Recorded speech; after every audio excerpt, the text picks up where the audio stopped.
Good evening. Welcome to Southeastern 16's Saturday night live reaction to games of Saturday night. The regular season in the SEC is wrapped up. The Longhorns are your champions.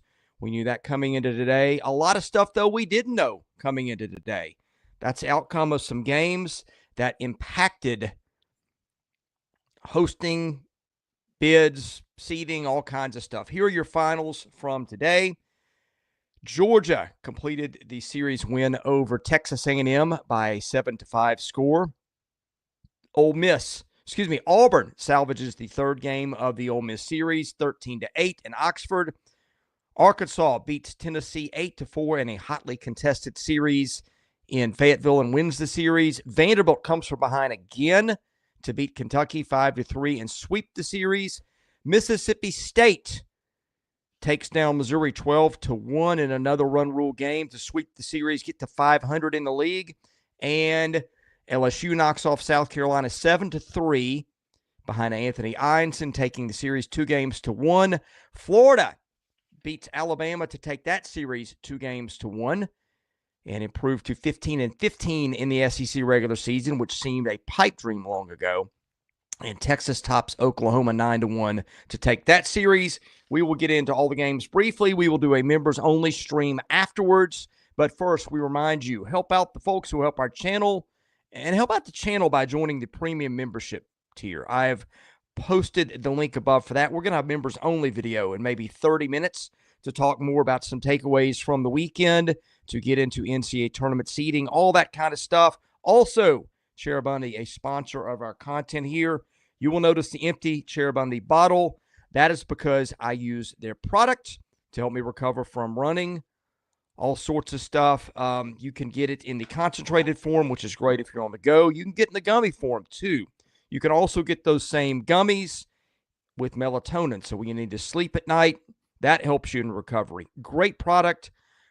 Pretty much anybody who's anybody in the NCAA or pro sports uses this stuff for recovery, have for a long time. It's got antioxidants, great stuff for you. Cherubundi.com. Use the promo code SE20 to get 20% off your entire order. Graham's laughing at something. Now I've got to know. Carry on. Well, everybody's heckling my camera angle. I got kids cooking in the kitchen. I'm on like location 4 in the Greason household. Where and I don't know who said it, but somebody just said I got back from NAM, and I mean, okay, I may be sunburned from a day at softball, but it's not Agent Orange.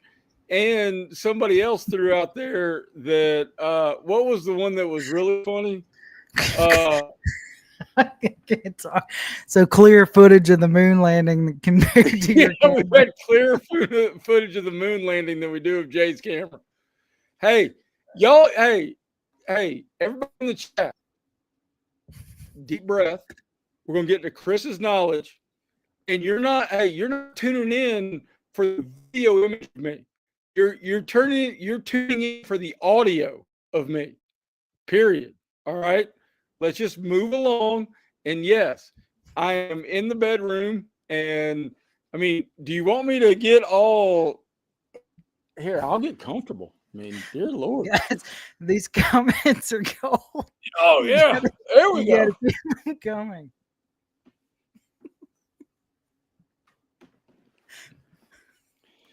All right, Chris. That's words. Sorry, I'm preoccupied with show behind the scenes business, and I've missed all the fun, which is like typical of my life. All right, Chris, but anyway, save us. Okay, let's see, what have we got? Yeah, you've got the 1995 internet camera, Jay Greason, going on there. Did they even have cameras in 95? Slightly if they better. did, they were better than that. It's slightly better now. We're off to a rousing start. Well, let's talk baseball. Graham, what stuck out to you most today? I watched some of the games. There was a lot of stuff I didn't catch. Was in the ballpark for Vandy and Kentucky, also trying to catch some other games on the laptop while I was there. I know Ole Miss and Auburn played a wild one today. Arkansas and Tennessee played a crazy one. With this 95J. That's great. Anyway, what caught your eye? Honestly, a lot. Like I won't rank them in order or anything, but just some of the big ones that kind of jump out to me. One of them, Georgia, essentially putting the nail in the coffin of Texas A&M. Like Texas A&M is going to have to win Hoover to make the NCAA tournament. Florida with a big win today. They're going to be borderline being able to host now. Florida is, and again, Alabama still has not won in Gainesville since 1999. So Florida goes from 1-11 to finishing 15-15 in the league. That's remarkable. Big win today for Auburn. They had to come from behind to do it. Ike Irish, he's so, I've seen him in person a handful of times this season. Like, he is so special, and it's a pleasure to get to see him play, especially in person. And then the other one, Arkansas, that's a big one for them for a variety of reasons, confidence wise, locking up a national seed. What does Tennessee look like moving forward? Are they going to be able to host? Do they have work to do in Hoover? Those are kind of the ones that kind of stand out to me on an important day all the way around. And the other one is Vandy sweeping Kentucky. And to me, Kentucky is on the outside looking in of making the tournament. Okay. Everybody can joke about my camera, but Graham is like the smoking video we all saw in middle school right now. And it's I mean, you put like a microphone next to your throat. But the biggest takeaway for me is the elite step forward. Georgia, Texas, Arkansas, LSU, the folks who needed to put an exclamation point to make no doubt.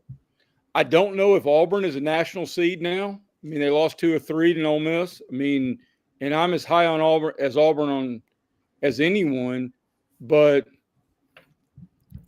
I don't know. I mean, and dear Lord, the exclamation point Vandy put on what has been a tremendous last 6 weeks has been, I mean, that was impressive what Vandy did in Nashville today. Yeah, it really was. Like, they had the 2 dramatic wins, and then they had another dramatic one today. Like, they were trailing that one 3-0 late at one point and kind of did their damage in the 6th and 7th inning. I know, Chris, you went to it. Yeah, difference today. Vanderbilt could not touch Ben Cleaver. It was simple as that. Cleaver had a no-hitter into the 5th, and I was started looking at the pitch count because, okay, how long can this guy go, right? And he'd gone 100 to 105 pitches 4 times this year. And I think he ended up, I don't remember where he ended up exactly today, but you can see the 6th inning. Sorry, I'm getting some behind-the-scenes instruction here. I'll wrap up my thoughts and then get to that. You could see in the 6th inning he was tiring. And Kentucky's bullpen has been problematic this weekend, right? And Kentucky, man, if Kentucky needs anything, I think that's a really good ball team. I'm going to disagree with you on them making the tournament. I still think they get in because if you watch them, they look like a ball club that belongs. They've been competitive in just about every SEC game they played. But my goodness, they do not have an enforcer at the end. And Nick Mangione was just scrambling to get outs with a bunch of guys late. Vandy got all 5 of its runs from the 6th inning on today. And guess where Vanderbilt went when it needed outs? Connor Fennell. Gave them 5 scoreless. They couldn't touch him. Wind was blowing out in that park today. That was the difference. Vanderbilt had an answer the back half of the game, and Kentucky just didn't. And that's one of the big differences in the 2 teams right now because offensively, they're pretty even.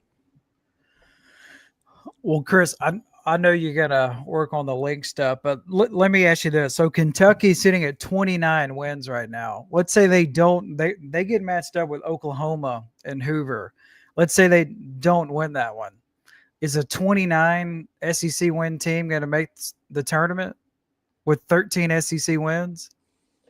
It's going to depend on what everybody else does. And to be honest, I have focused all my attention on that, on the top half, like who's going to host. I haven't gotten to the bottom end, like who's just going to get in. But I will tell you this, the bubble was not very strong and impressive.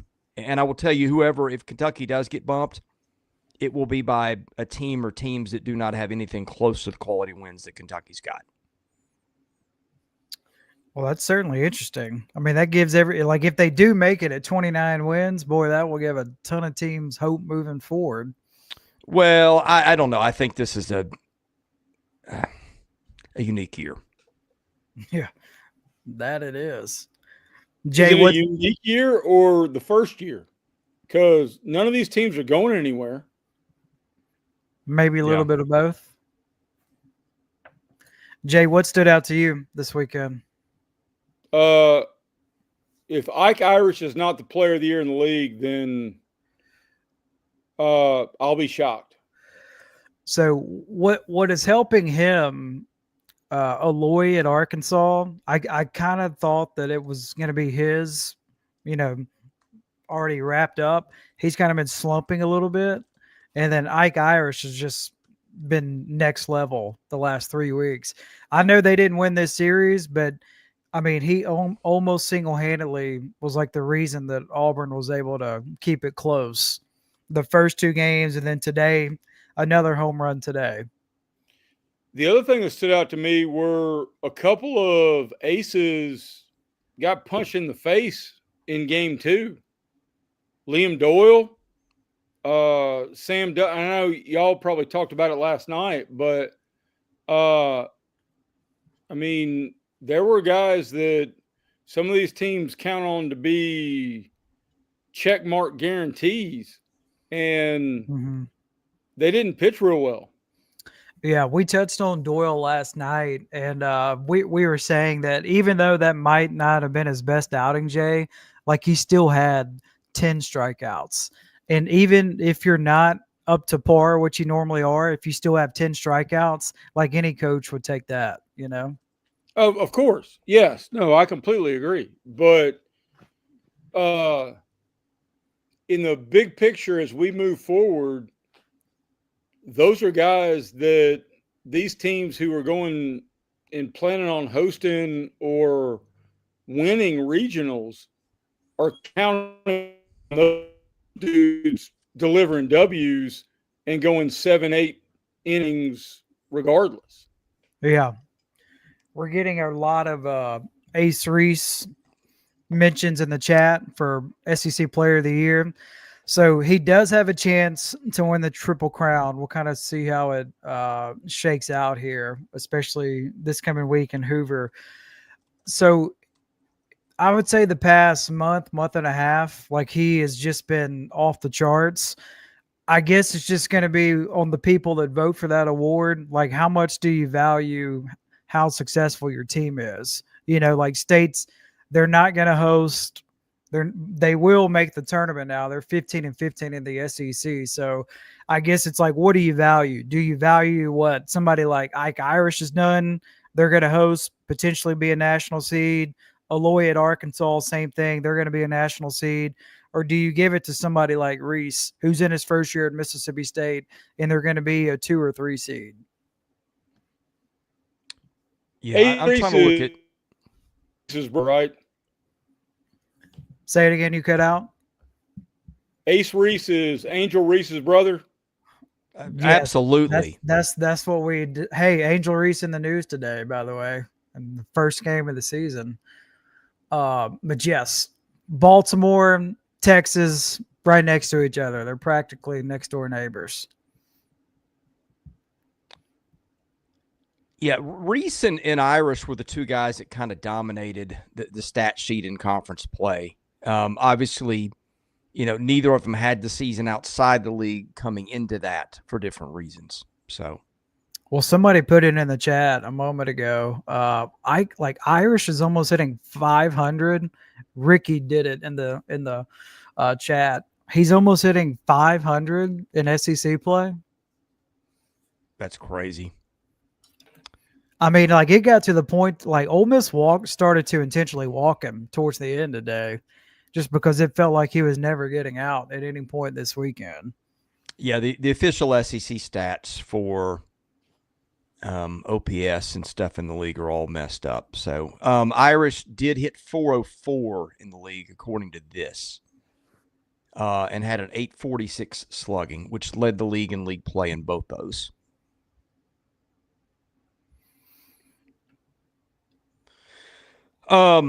Anyway, and we're gonna we may we're gonna come up with an all SEC team. I think we're gonna release that on Monday morning. I think we'll do a live stream around 10 probably, and we'll do it free. We'll go through all that. So for me, I need some time to go back and look at it and make sure I noticed everything rather than just give you something off the top of my head that could be wrong. But I mean, I think that Reese and Irish have got to be, both of them, pretty squarely in that discussion based on what they did in league play. Yeah, like as in first team SEC. Well, and where are their teams without those guys too? Yeah. I mean, especially State. State's probably, looking to run the table in Hoover to get into the NCAA tournament if not for Ace Reese. And it's going to be a very different story. Because they're in now. Let's see. Did you talk Ole Miss Auburn while I was scrambling?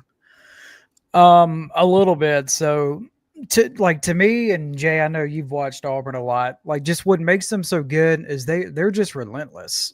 Like at one point, Ole Miss had a pretty sizable lead. It was 8-3 at one point, and then you look up and Auburn has scored 7 runs in 2 innings to take the lead, and then they never gave it up. It was the first lead at any point they had in the weekend, and just the offense. Offense wasn't really the problem late in game 2, and then pretty much today for Auburn. But I mean, they are, to me, that's just the word for them, relentless. And I know we got asked a ton about Auburn heading into this series. I still think they are in a very good spot to host and potentially be a national seed. So especially if they win their first game in Hoover, I mean, I think they are in a fantastic spot. Yeah, I still think they are too. We're going to hit that on the members only and stream to your in a little point, bit. But to that point, I think it's going to be real interesting the number of teams who hand the ball to an ace in game 1 of the SEC tournament. Because I think I don't know how many people want to win the SEC tournament and spend all that pitching, but I think a whole lot of people want to win a game. And I mean, we may see ones-on-ones in every scenario. Jay, you got asked a question by Josh Dunlap. How do you compare this Arkansas team to the Arkansas team in 2018 that played for the national championship? This team's better. Wow. Their pitching's deeper. And their lineup is I mean, you used a word earlier, Graham, I think is the highest compliment for anybody we can use in these conversations about baseball teams. Who can be relentless? And Arkansas is relentless, man. When your 8 hitters coming up there and hitting 312, and I mean, no pitcher gets an off bat. Arkansas is that team, man. I mean, 1 through 9, they are thorough. Yeah, that's a good word for them too. And that's a good point too. That's kind of why I was leaning towards Aloy, I'd say, the past couple of weeks. We know what he's done offensively, but like he's so special on defense as well. Like, he saved so many runs. Yeah. Arkansas, Tennessee. We haven't touched on that much yet, have we? No, let's dive in. That one got chippy. It was kind of the Ryder Helfrick and Will McIntyre show. I caught bits and pieces of that one. I know the balk call was what? controversial. A Tennessee game got chippy? I know. Hard to believe. The balk call was pretty controversial. I did see that. I'm not an expert on balk rules. Didn't get the call. I think Arkansas was winning that game anyway. But that one was, yeah. And how about Will McIntyre? That kid has pitched in a lot of big situations for Arkansas across his career, and you love to have a guy who's pitched in a lot of big games before. Don't sleep on that kid. I think he could be very valuable for them going forward, as he was today. You're also going to see like what he did today on the mound, like the colorful four-letter word that he used. That's going to be a Hall of Fame gif moving forward. I don't know if you guys saw it, but you're about to see it all the time. He's not the one that I thought would be doing that. He's pretty mild-mannered usually. Well, get ready to see it. Yeah, but interesting. To me, like I watched a large portion of this game, and like the balk call, there was a sequence: routine ground ball to short, Tennessee boots it, runner reaches, balk is called, runner to second base, and then Auburn base hit, that runner scores. It's like that's kind of what life has been like for Tennessee during the stretch here. Like, yeah, the small things matter, they add up, and they're just not playing winning baseball right now. And yeah. Josh is in right now when we're talking about Tennessee. Welcome, Josh. Someone asked in the comments, and I'll see if I can find it, because this leads me to where I was going to go next. Well, the question was, and I don't remember who answered it, who's got the best 1-2 punch in the league, pitching-wise? I think it's LSU right now. Yeah, I agree. The way Kate Anderson and Anthony Eyanson are throwing, and I know Carolina's not a very good offensive team, but it's the SEC. They've still got some hitters. Those two kids have just been so good lately. So good. And Eyanson was again today. And to me, like, they just got the most options, right? Like, you got Cowan. Now, I know Cowan wasn't sharp, especially in game one. But then you got Evans. And, like, could you imagine if William Smith, like, if he was awesome from day one? Yeah. Like, would just be another weapon for them. I think he'll get there at some point. Maybe not right now, but if he is able to turn it on at any point in the postseason play, like, that just makes him so much more difficult to handle. Yeah, I don't know that they have more options than anybody, but I think they can eat so many innings between Anderson and Eyanson, and then you just never know. They've got so many talented guys that could be that third guy. You know, you mentioned Schmidt. Shores looks more like he's a relief guy at this point. I was listening to Dave Seifert at D1 talking about him, and I think he said he's kind of a reliever at this point, which doesn't have to mean he is in college. We saw him start their closer a couple of weeks ago, and you've seen like Jaden Newt the other night pitched a long stint for them. Like, LSU's got some guys in reserve that they haven't proven it, but like if you just said, hey, you know, how many options can you cover here with these, 10 talented dudes that we have barely named or didn't name at all? LSU's got about as many of those as anybody. And remember when they won the national title a couple of years ago, that's kind of how they did it. I think I'm being accused of saying something I didn't say. I don't think I ever said LSU wouldn't be a national seed. In fact, I think our last bracket we did, I think I had LSU as a 2, if I recall correctly. Yeah, I think all of us, this has been one team that we've all been pretty consistently high on. Like, they were my pick to win the SEC. Now, I will tell you my issue with them is they're in that pack of about 6 teams that are hosting caliber teams or national seed caliber teams, right?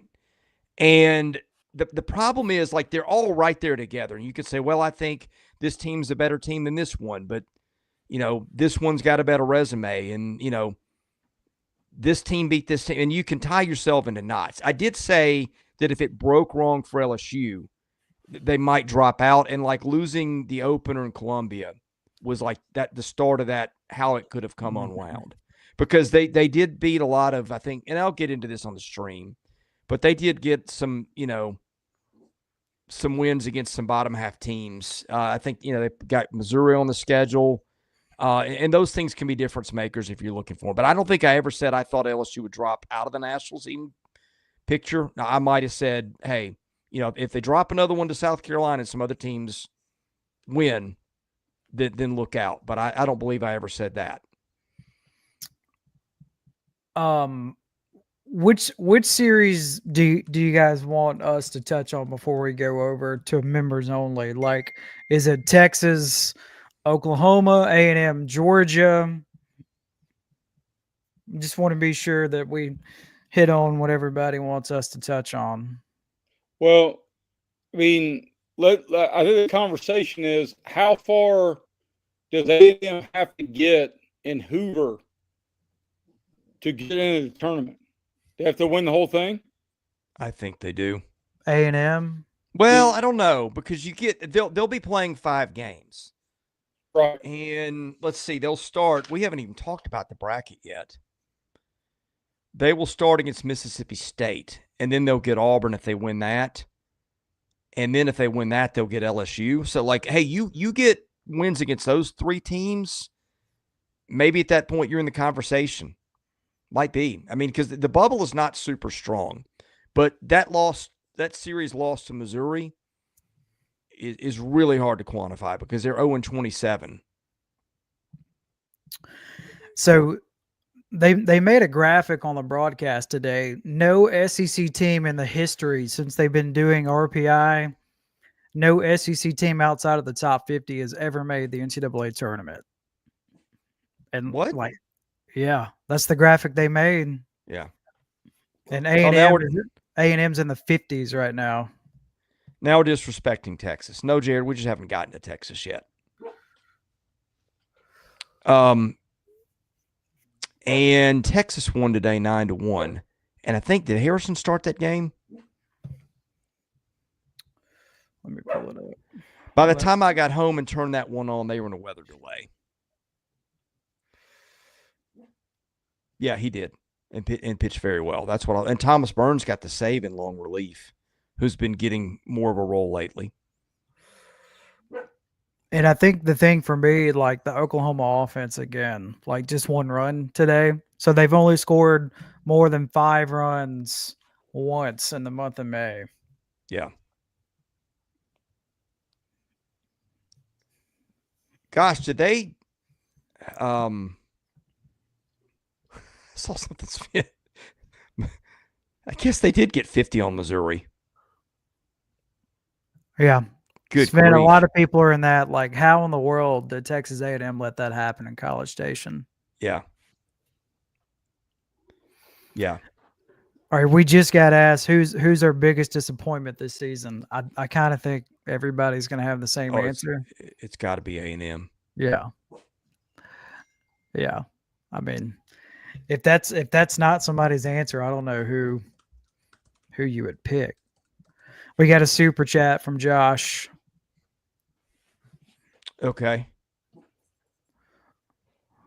Oh, no, it's off my screen already. When Tennessee beats Bama and Texas, we're hosting. Might be. And we'll get into that in a little bit too, Josh. I've got I spent some of the night updating the math.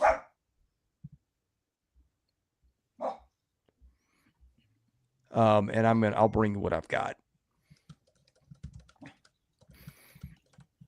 Yeah, the top 2 series everybody wanted us to talk about was Texas, Oklahoma, A&M, and Georgia. Okay. Why don't you guys carry it for a minute? I've got a back end thing I've got to do here. Is that Oreo or is that Bo Jackson? That is Oreo. Okay. Oreo is not happy being in here, and I think he's going to be not happy as soon as he's out of here. So anyway. No. Bo Jackson is way deeper than that. He's got more of a baritone. A bark in the chest. Is he awake? Is he asleep? What's happening? No, it is. He gets 23 hours of sleep, as every good Bulldog should. Yeah. Yeah. All right. I've seen Josh say this a couple times. I guess we'll dive into it. The national narrative surrounding Tennessee, especially in particular, like hosting a regional versus not hosting a regional. What you think, Jay? Well, I think they're going to host a regional. I think, as we've talked about a whole bunch, Graham, through the years or through the last months, laundry matters. The ring matters. I mean, and the attendance matters. And if we're gonna pretend otherwise, then we're not paying attention to everything that happens in college sports. And college baseball is greatly enjoying the uptick, but Mississippi State punched their ticket this weekend, and which makes it easy on the committee. But I also think Tennessee will be a 15 or a 16, but I do think they're going to host a regional. And no super regional? Well, I guess it depends on what happens.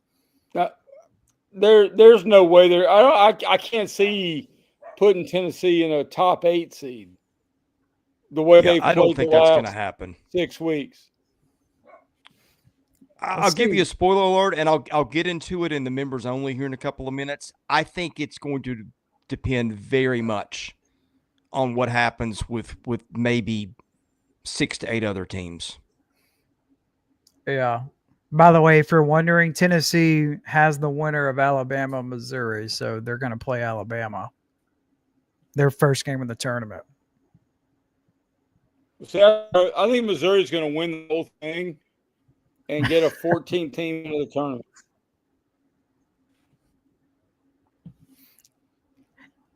Could you imagine? They're going to go on that Georgia run for the men's basketball tournament. All they need is a tornado in Hoover, and they play like 3 games in one day, and buckets, man! What a story! Yeah. I'm looking for anybody that hasn't seen the SEC bracket. The first game of the day, it's Alabama, Mizzou, 9:30 a.m. first pitch. So get your coffee ready in the Hoover Met. Game 2, Oklahoma, Kentucky. Third game, Florida, South Carolina. And then the final game of the first day, it's Mississippi State, Texas A&M. So that's a good matchup for State, especially with how hot they're playing. And then Tennessee's first game, probably going to be against Bama. Georgia plays the winner of Kentucky, Oklahoma. Ole Miss plays the winner of Florida, South Carolina. And then Auburn plays the winner of State, Texas A&M. LSU, Arkansas, Vandy, and Texas get a double bye. Their first games are in the quarterfinals. So we were wondering last night kind of what the middle would look like, Chris. It was kind of like a hodgepodge. We got 3 teams in the middle with identical records. So we finally have clarity on that today. Where's your attention go when you're looking at that bracket? Good question.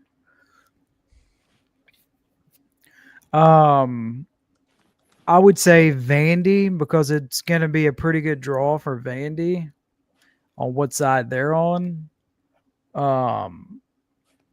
We could get a potential matchup. Like Ole Miss kind of has a more challenging draw. Like Ole Miss would play Florida, and then the winner of that plays Arkansas. So that's the tough side of the bracket. And then you got Auburn playing potentially a red-hot Mississippi State team. Yeah, I'll give you – see, that's kind of where mine went too, because I'll give you a spoiler alert. Sometimes when you're a committee and you're looking for an easy answer to what is the right decision here, I'm just well. You shouldn't assume anything anymore. But if Alabama beats Missouri in the first game, you could see Alabama Tennessee be whoever wins this gets a regional and the other one doesn't. Yeah, for sure. And then you go down, you could have a potential Tennessee-Texas matchup, which we didn't see all year. We didn't see Vanderbilt and Georgia all year. If chalk holds by the time we get to the weekend portion and both those teams win, that's the first time they'd meet. And we have a potential – well, no, we don't. I was going to say Auburn, Alabama, but I just said Alabama's in the top half. But, I mean, Mississippi State, Texas A&M a couple of weeks ago, we could have been thinking that's for getting in the tournament, and we would have thought it was Mississippi State being the one that really needed to win. Yeah. And also, now another one, flipped. like that Tennessee-Alabama matchup, like the winner of that has to feel really, really good about hosting, you know? Yeah. Yeah. By the way, we're going to jump off this in just a minute. We've got our members-only stream set for 8:20. We don't have to go in there exactly at that time. I have posted how to join in the comments, and just enable your notifications, and you'll get the notification on that one in just a minute. I'm going to break down. In fact, I'm doing a little bit of the math right now just to see what has changed since the day started with a few of these teams.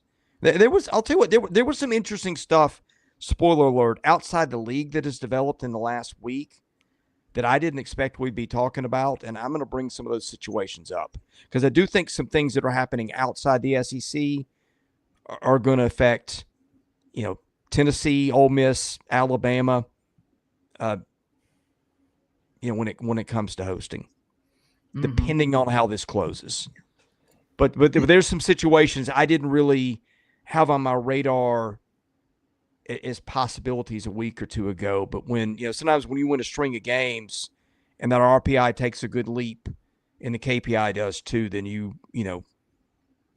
and even when you win a conference championship unexpectedly, one of those happened today that I don't think we'd even touched on.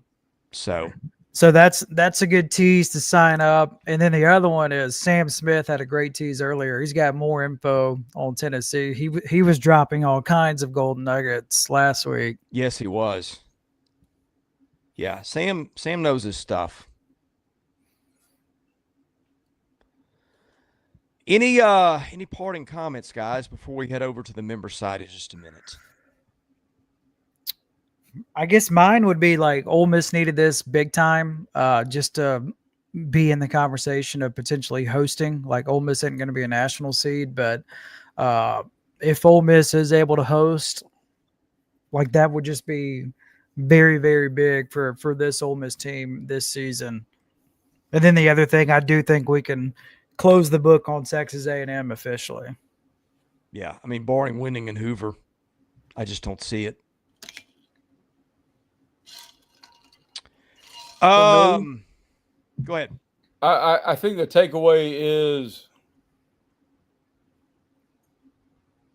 we can never sleep on Vandy. Holy buckets, man. That team don't sleep on them if they're down 5 runs in the third or anything you may think. Vandy is coming. Yeah, they almost lately it's like they've almost got to be down a few runs before they get going. But that has been goodness, those guys have developed some toughness. Where were they preseason wise? To finish with 19 wins. I just don't see very many people envisioning them with 19 SEC wins. No. And like, if you know now if you knew then what we know now, they're not even going to play the worst 2 teams in the league. You'd have been like, okay, that's a team that might have trouble getting to the tournament. But that's not how it panned out. Yeah. Josh says they were 5th. Yeah. I 5th by who? Was that the league coaches or the Well, it's all the same thing. You know those coaches don't sit down and do that. Well, no, I mean, like I remember, let's see, D1, I think they might have been 7th or 8th in the country among SEC teams in D1, which is the poll most people use. But I could, I mean, that's been 3.5 months now. Yeah. Or 3. It has flown by. All right.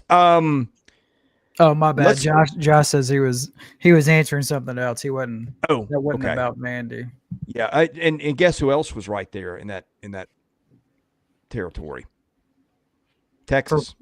Yeah. Yeah. I think Texas was like 8 or 9, something like that. Might have been.